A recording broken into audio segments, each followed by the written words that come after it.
avec Loopback.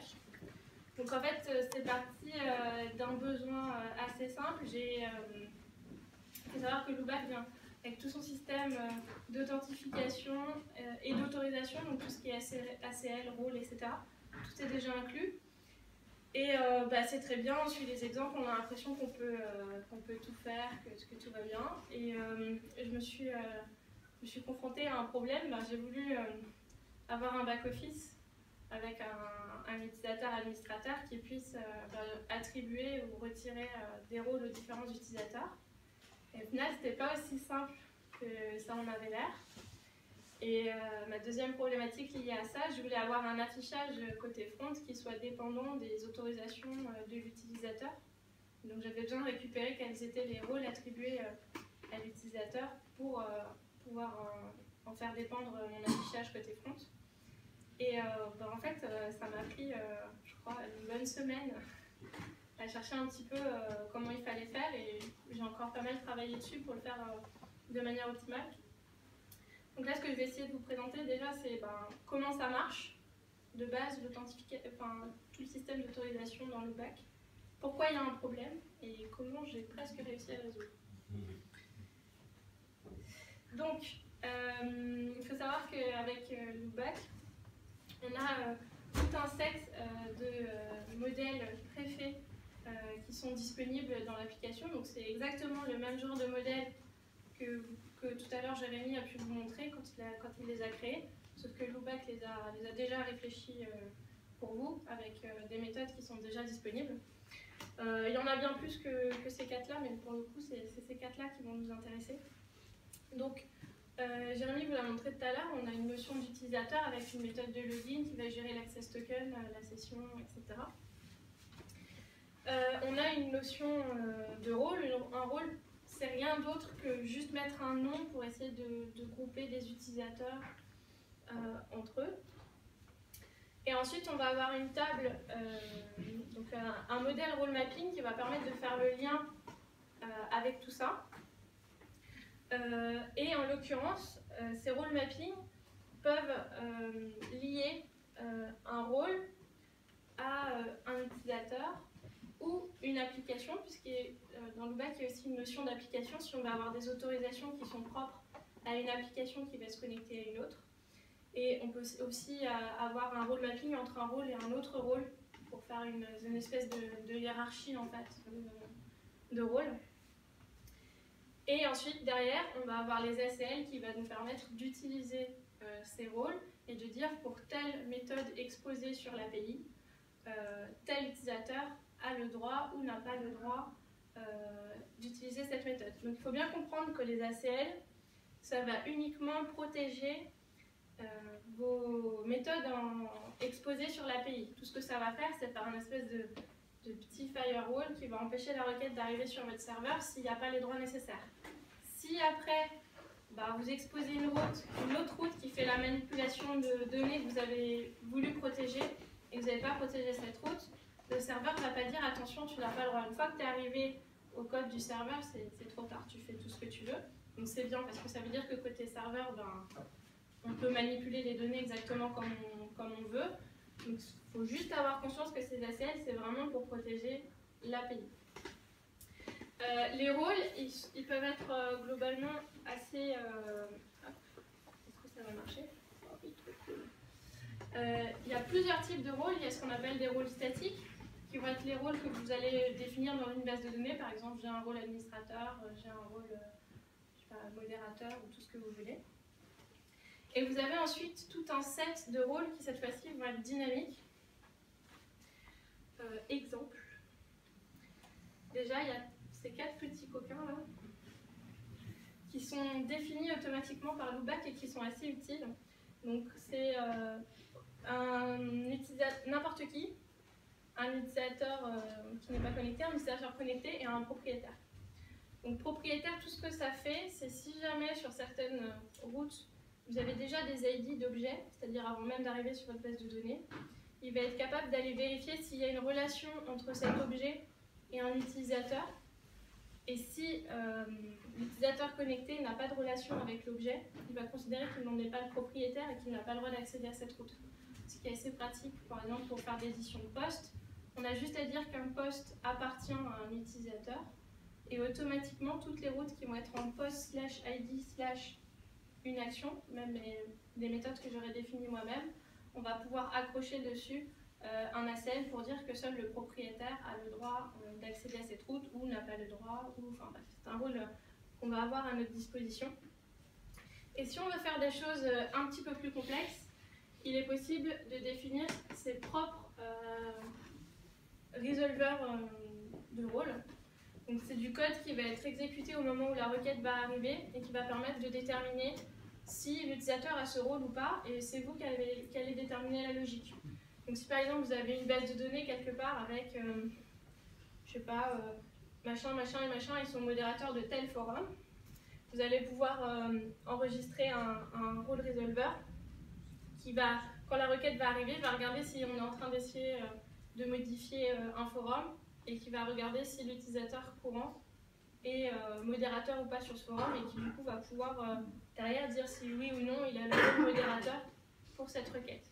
Donc ici c'est quelque chose qui est dynamique qui va changer à chaque requête, ce qui permet de rajouter une logique métier assez intéressante. Je ne sais pas si c'est encore le cas à la SOG, mais quand on y était, ça nous avait permis de récupérer les systèmes de droit d'un autre qui n'était pas du tout géré par nous et pouvoir ramener tout ça sur le web. Ça a changé? Ça n'a pas changé, enfin, c'est toujours le cas. Donc c'est pratique aussi si vous avez une logique métier un petit peu plus compliquée. Hop, je sais toujours pas comment on change d'effet quand on monte l'écran. Hop là. Quel est le problème? De base, dans ces modèles, il n'y a pas de relation directe entre un utilisateur et ses rôles. Il n'y a pas quelque part de défini un utilisateur a des rôles. On a role mapping qui fait du mapping et il n'y a pas de lien direct. Donc il n'est pas possible de dire donne-moi les rôles d'un utilisateur comme ça de base sans écrire une requête un petit peu personnalisée. Moi du coup ça m'a gêné dans mes use cases. Et c'est pas facile d'éditer facilement les rôles parce qu'il y a une logique supplémentaire. D'où elle vient cette logique? Elle vient du fait que role mapping, comme je vous ai dit tout à l'heure, ça permet d'associer un rôle soit avec un utilisateur, soit avec une application, soit avec un autre rôle. Du coup, ça va devoir être capable de faire la liaison avec ces trois types de modèles. Donc pour ça, qu'est-ce qu'ils ont fait? Au lieu de faire des relations basiques, ils ont mis une propriété qui s'appelle Principal ID, puisque en gros ils appellent ça un principal. Et un principal type, pour savoir qu'est-ce que c'est. Donc en fait ils ont fait du polymorphisme avant l'heure, parce qu'il s'avère qu'ils ont développé le polymorphisme après, et qu'ils ont oublié de l'utiliser sur ce cas. Donc c'est du polymorphisme à la main. Et du coup, c'est assez gênant parce que quand on va vouloir récupérer les rôles d'un utilisateur, on va avoir son ID.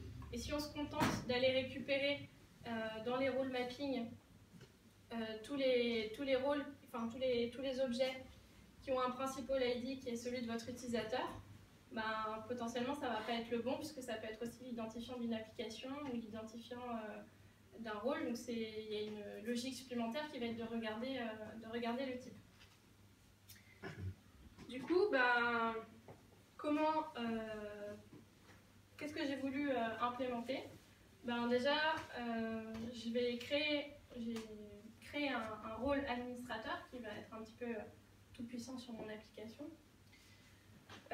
J'ai voulu rajouter les ACL. Il faut savoir que par défaut, Loopback définit des ACL basiques sur les utilisateurs, des trucs assez logiques. Donc par exemple, vous ne pouvez pas fetcher tous les utilisateurs d'une base de données, ce qui paraît quand même bien. Donc il y a pas mal de choses comme ça. On peut regarder que ses propres données.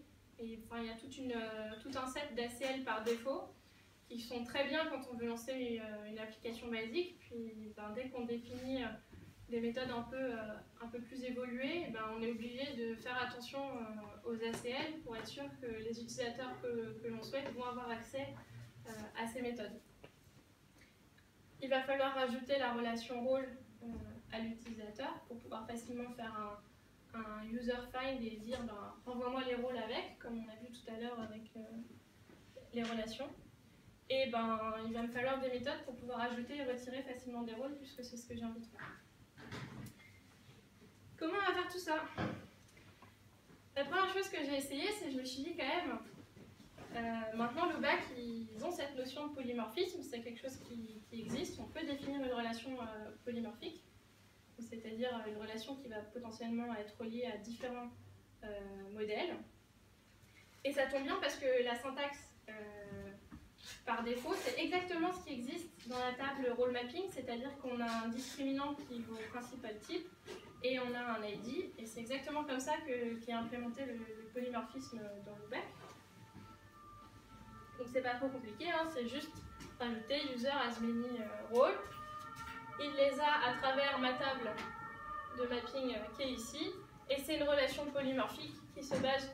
Alors par défaut, quand on met polymorphique principal, ça veut dire qu'il va utiliser principal type comme discriminant et principal ID comme identifiant. Ça tombe bien, c'est exactement ce qui est dans la table role mapping.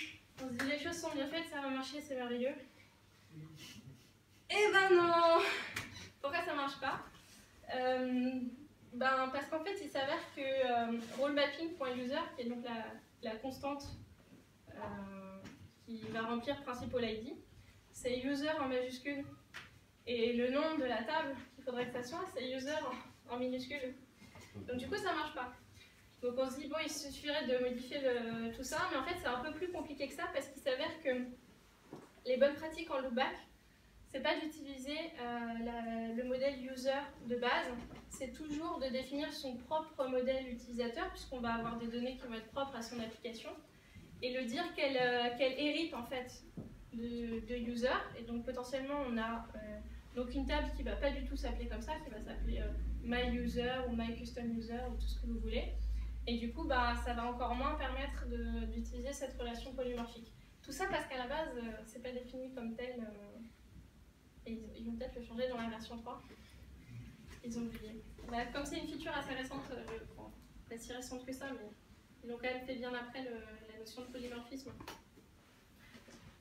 Donc voilà, ça marche pas, c'est dommage. Et du coup, qu'est-ce qu'on va faire? On va tout faire à la main. C'est trop bien. Donc exactement le fonctionnement que je vous ai décrit, notre méthode add-role, tout ce qu'elle va faire, ça va être créer un role mapping, sauf qu'elle va faire bien attention à chaque fois à préciser que principal type, ça vaut user, et à transmettre le principal ID. Pareil pour retirer un utilisateur, et pareil pour fetcher tous les rôles d'un utilisateur. Les quelques petits problèmes que j'ai rencontrés. Il faut penser aux ACL, donc il va falloir dire à votre utilisateur admin qu'il a le droit d'éditer un utilisateur, qu'il a le droit, si vous voulez avoir un back-office avec la liste de tous les utilisateurs, il va falloir lui dire qu'il a le droit de les lister, qu'il a le droit de les manipuler, donc qu'il a le droit d'utiliser les méthodes que vous avez définies juste au-dessus, ajouter un rôle, enlever un rôle, etc. Donc pensez bien à faire ça. Et ensuite, il y a actuellement un petit bug sur le connecteur Mongo. Donc, pour ceux qui ne le savent pas, Mongo il manipule des object ID comme clé d'identifiant. Et du coup, dans le connecteur Mongo, ils passent leur temps à traduire des strings en object ID et à faire bien attention à la conversion quand c'est pertinent d'avoir un object ID pour chercher dans la base de données. Sauf que, comme je vous ai dit tout à l'heure, role mapping, il a un champ principal ID, sauf que ce champ, c'est une string. Donc du coup, sur certaines versions du data source Mongo, il n'arrive pas à faire la relation si je lui dis trouve-moi tous les utilisateurs, enfin tous les role mapping qui ont comme principal ID l'ID de mon utilisateur, il ne s'y retrouve pas parce que d'un côté il a un object ID et de l'autre côté il a une string, et du coup pour lui il a l'impression qu'il n'y a rien dans la base et donc l'utilisateur n'a pas de rôle. Ça m'a fait perdre un temps fou, et que j'allais devenir complètement dingue. Parce que ça marchait dans une ancienne version. Donc en fait, ils ont fait une mise à jour pour essayer de gérer une bonne fois pour toutes ces histoires d'object ID. Et ça n'a pas marché du tout. Donc ça va dépendre de vos versions du data source. C'est une issue qui est open, qui est assez active, qui est en train d'être corrigée. Mais comme j'ai eu le malheur de mettre à jour mon projet, ça m'a tout fait planter. Donc allez vérifier les issues sur GitHub. C'est à la fois la force et l'intérêt de Blueback, c'est que c'est beaucoup de repos indépendants, donc il y a certains repos qui sont mieux que d'autres. En l'occurrence, le connecteur Mongo, il n'est pas exceptionnel. Et donc, tout ça, je l'ai mis dans un composant. Donc tout à l'heure, Jérémy vous a parlé des composants qu'il avait développés. C'est quelque chose qu'ils ont rajouté assez récemment dans Loopback. C'est la possibilité de développer ses propres composants et de facilement les ajouter. Donc comment on fait ça? Il suffit de développer un package NPM comme vous ferez classiquement ou l'avoir en local si vous voulez. Et ensuite vous avez un fichier de config, component config.json, et vous mettez juste l'identifiant de votre module et potentiellement des options. Et tout ce que vous avez à faire pour que ça marche, c'est de faire en sorte que le composant que vous exposez, l'export principal de votre module, ce soit une fonction qui prenne en premier paramètre une application Loopback et en deuxième paramètre des options. Et à partir de là, vous pouvez faire strictement tout ce que vous voulez, rajouter des data sources, enrichir, moi en l'occurrence par exemple ce composant il enrichit le comportement utilisateur, il rajoute des routes, etc. Donc vous pouvez faire absolument ce que vous voulez. Pour vous montrer un petit peu à quoi ça ressemble. C'est pas bien compliqué.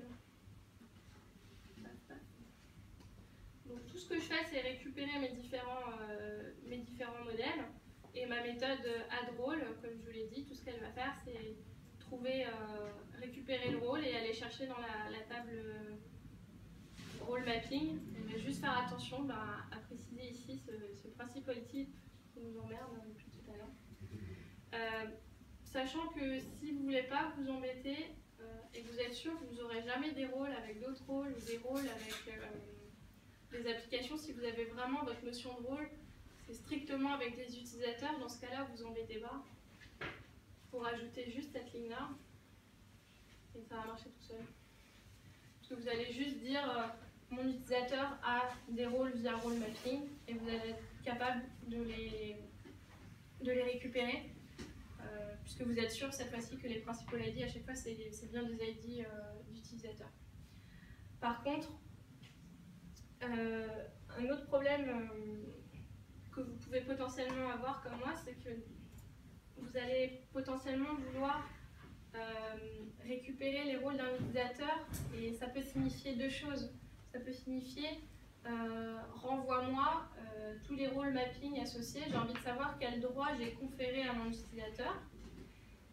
Ce qui peut être très différent de donne-moi quels sont tous les droits de mon utilisateur, y compris des rôles dynamiques, y compris via la hiérarchie des rôles, puisque si par exemple j'ai un super admin, un admin, en fait mon utilisateur peut avoir uniquement dans la table de mapping le rôle super admin, mais au final par hiérarchie il va aussi avoir le rôle admin.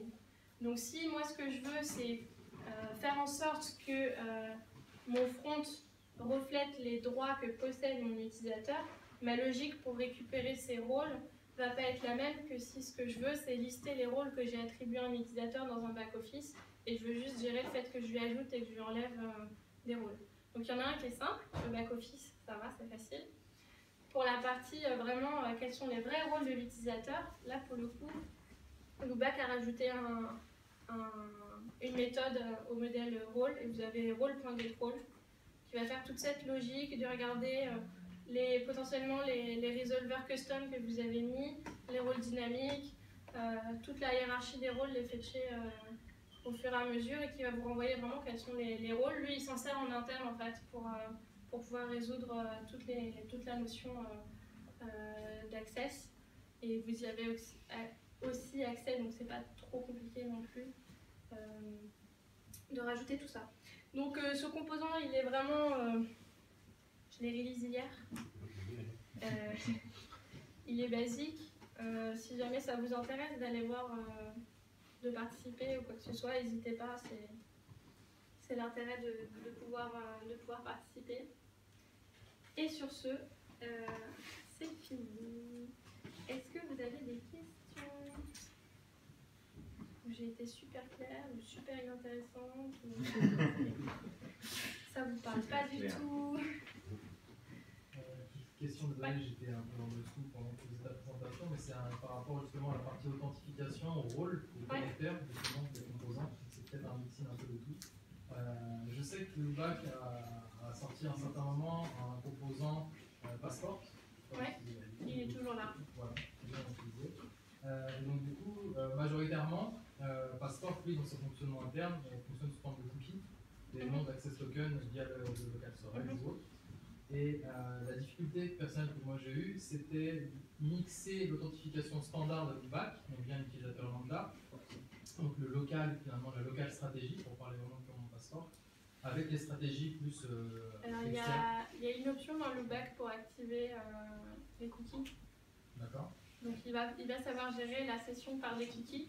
Par contre, ce qui ne va pas être géré, c'est par exemple si ton front c'est de l'Angular et que tu utilises le SDK Angular, lui le SDK il sait faire qu'avec des access tokens. Donc c'est la logique front qu'il va falloir changer, mais côté serveur il est capable de gérer le fait que ça passe par un cookie. On va voir après si tu veux, c'est une option à ajouter. Est-ce qu'il y a d'autres questions? Est-ce que ça vous parle tout ce que je vous ai raconté? Oui. Ouais. Oui. Est-ce que vous avez des questions plus générales sur le bac? C'est la foire aux questions. Non? Ouais, vas-y. Est-ce que tu ne sens pas s'il y a eu un problème de gouvernance projet depuis le rachat par IBM? Pas du tout. J'ai vu pas mal sur Express que... Express, bah déjà, ils l'ont refourgué ailleurs. Ils l'ont légué à la communauté. Pour le coup, à part que maintenant il y a du branding, une IBM compagnie un peu partout, ils ont été assez clairs sur la communication de dire que c'était la même team, qu'elle ne changeait pas. Et c'était vraiment plus, pas du sponsoring, mais pas loin. Le seul truc qui m'a un petit peu étonnée, c'est que il faut savoir que IBM il a sa propre solution PaaS, SaaS, tout ce que vous voulez, à la Amazon Google qui s'appelle Bluemix. Et genre, je crois 1 ou 2 semaines après l'annonce du rachat, j'ai voulu mettre en ligne sur Bluemix une application du bac en me disant que ça allait marcher tout seul, parce que c'était la même chose. Et ça marchait pas du tout. Depuis, ils ont release. Il y a par exemple l'outil de deploy. Si jamais il y en a qui veulent voir à quoi ça ressemble. Il intègre le fait de par exemple directement pusher sur Bluemix, mais c'est vraiment le seul changement que j'ai pu voir pour l'instant, sachant qu'il y a quand même pas mal de contributions aussi publiques de la communauté sur le repo Lubac. Donc je pense que si ça doit changer des choses, ça va plutôt être sur la suite d'outils ou la politique d'outils à côté, mais Lubac il est quand même globalement indépendant.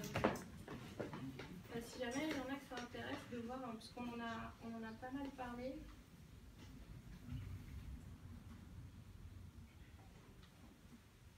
On n'a pas montré. Donc Arc, c'est ça. C'est l'outil que je vous parlais. Donc ça fait exactement comme ce que vous aviez là, avec la possibilité de modifier vos modèles, sauf que c'est en mode Clicodrome. Pareil pour vos bases de données en bas.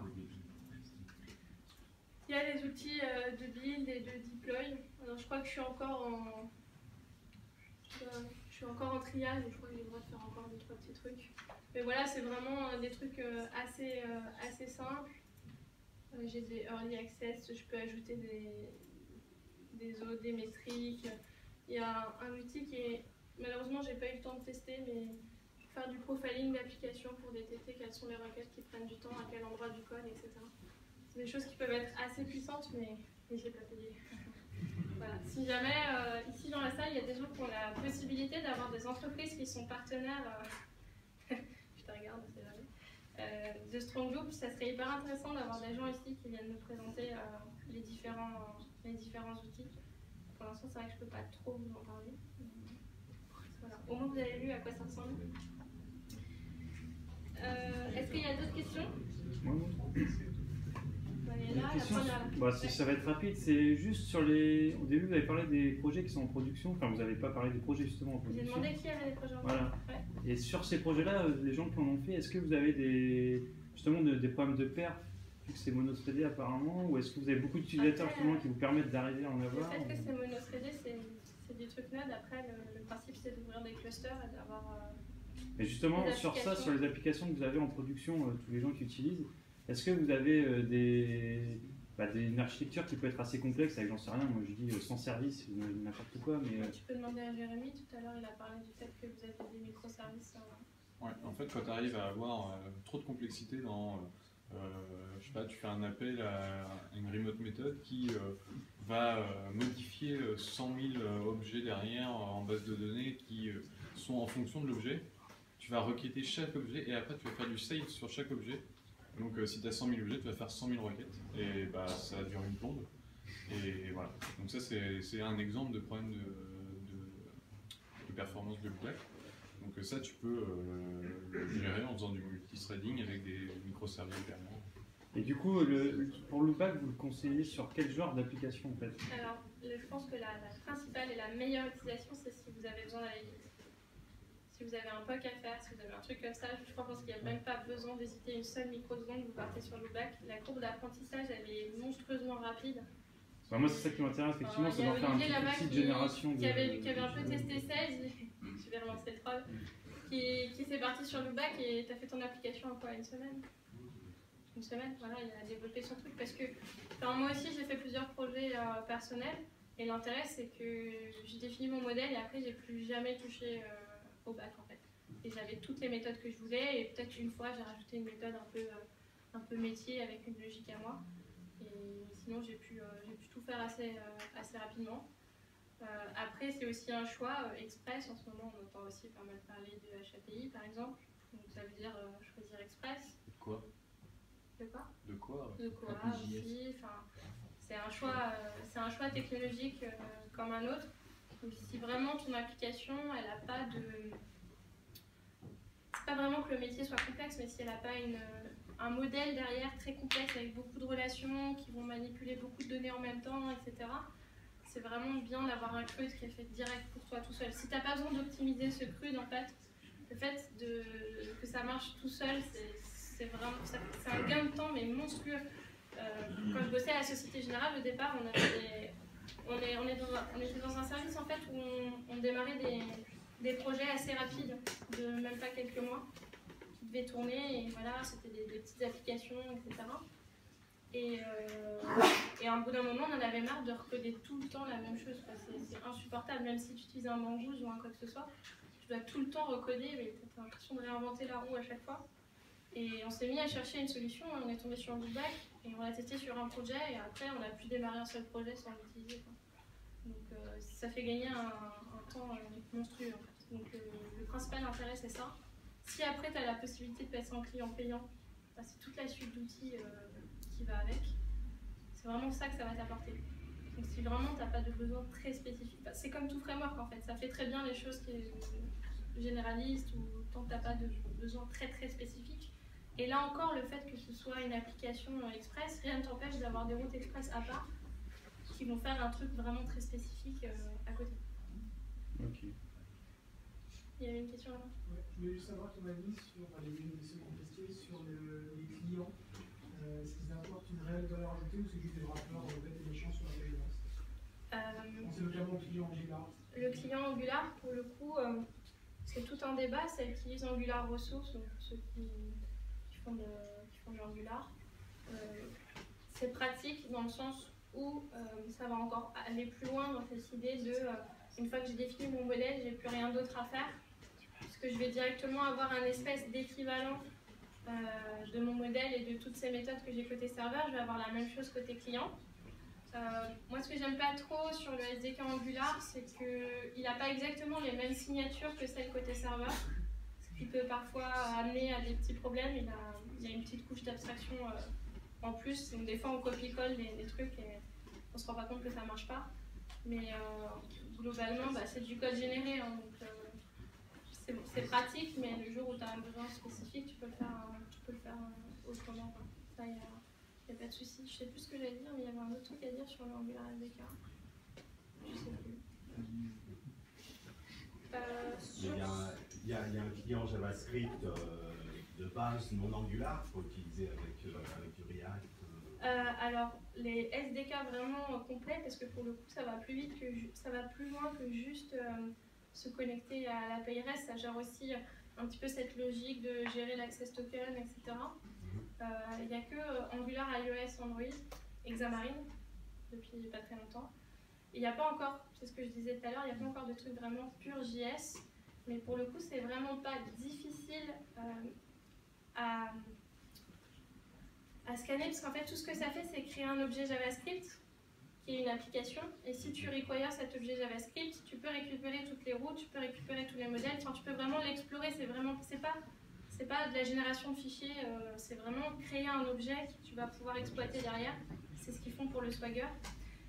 Dernièrement, j'ai vu des choses aussi ils ont ajouté une manière de browserifier loopback, donc il est possible de faire du loopback côté client. Donc c'est exactement le même code, elle est via une bibliothèque de require, vous les require côté client, et lui définir des data sources qui sont des data sources qui utilisent un connecteur de base de données. Vous utilisez exactement le même code, sauf que vous dites que cette fois-ci la data source, c'est une API REST, du coup vous la connectez à votre serveur. Vous avez exactement le même code que vous avez côté serveur, avec les mêmes méthodes, etc., qui sont côté front. Donc ça, c'est quelque chose qu'ils ont fait de manière assez récente. C'est facile, hein, c'est loopback.browserify, et on fait un require de ce truc-là, et ça marche. Le seul souci qu'ils ont, c'est que pour l'instant, comme ça n'a pas été trop fait pour, c'est un petit peu lourd. Globalement, je crois que c'est trop lourd pour aller sur des applis mobiles, parce qu'il y a beaucoup de code. Donc c'est des pistes qui sont en train d'explorer, et pour le coup, c'est 100%, c'est que du JavaScript. Comme de base, c'est que du JavaScript côté serveur, rien ne t'empêche d'amener la logique côté client en fait. C'est ça qui est intéressant. Enfin, moi je suis développeur front plus, mais le fantasme, je ne sais pas s'il est partagé, mais c'est de pouvoir partager le maximum de code entre les deux. Ils ont fait pas mal de... Pour leur browserify require, ils ont pas mal expliqué vraiment comme ils voient les choses avec toute la gestion. En fait, ils ont une API pour gérer tout ce qui est synchronisation entre deux bases de données. Qui va en fait générer pour toi quels sont les changements et les conflits entre deux versions du même modèle. Et à partir de là, tu peux commencer à faire du offline, à faire de la synchrone, etc. Côté client de manière assez simple, mais ils en sont encore à ce stade où c'est un petit peu lourd de juste prendre exactement le loopback et de le poser côté client. Je sais que vous avez faim, je vais juste finir par une petite annonce. Le prochain meet-up est déjà arrêté, donc ce sera le 26 avril chez JS République, qui je crois est dans la salle, j'ai vu une photo sur Twitter. Ouais. Voilà, save the date. Si d'ici là vous avez le temps de tester Loopback et que vous avez envie de venir en parler ou que vous l'utilisez déjà et que vous avez des choses super intéressantes à nous raconter, n'hésitez pas à m'envoyer un MP sur Meetup ou sur Twitter pour participer. Vous avez le temps, le 26 avril, ça fait un tout petit peu plus d'un mois, un mois et demi même, largement le temps de préparer une presse. J'en connais qui ont pris moins de temps que ça. Sur ce, je vous invite à rester pour un petit peu manger et discuter tous ensemble. J'ai ici des petits stickers trop cool. Du coup, si vous voulez en récupérer, allez-y. C'est nos amis chez Strong Loop qui me les ont envoyés parce qu'ils ont trouvé ça cool qu'on fasse une conférence ici. Comme quoi, ils sont gentils. Je pense pas que c'est, ils envoient des stickers, par exemple. Je sais pas, je vais leur demander. Je vais organiser le meet-up et demander des stickers. Okay. Et après, je voulais faire gagner un t-shirt. Alors, je voulais faire ça par rapport aux premières personnes qui auraient tweeté avec Bah ouais, je vais regarder qui a tweeté. On a qu'une. Je crois qu'il n'y a qu'une personne. Si j'ai regardé tout à l'heure, c'était nos amis de JS République. Alors, ils vont gagner un t-shirt, ils sont gentils. Voilà, sur ce, bon appétit tout le monde.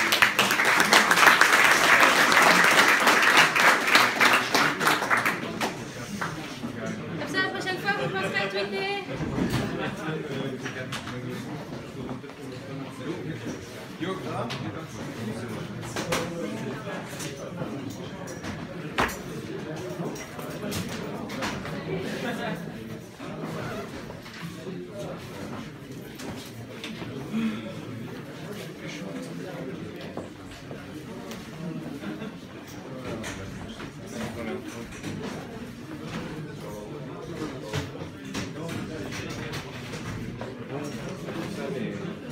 ouais. Bon, alors, je suis en train de mourir, ce que j'ai compris. Ça, c'est intéressant. Ça va, c'est pas trop ici. Quand t'es garé.